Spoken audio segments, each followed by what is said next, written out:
what are you doing today? You want to go door knocking? I said, well, yeah. As investors, our job is to get face to face with sellers every day. That's the alpha and omega of real estate investing, and it's a lot of fun. We have laughed. We've had good food. We Eat a lot of places. Eat a lot of places. A lot of places.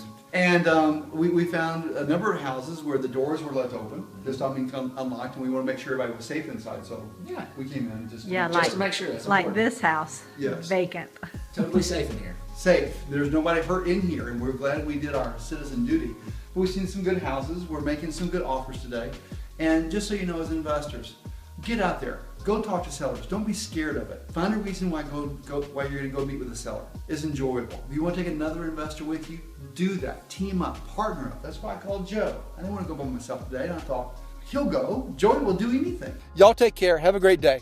Get out and knock on some doors. Talk to some sellers. Bye-bye.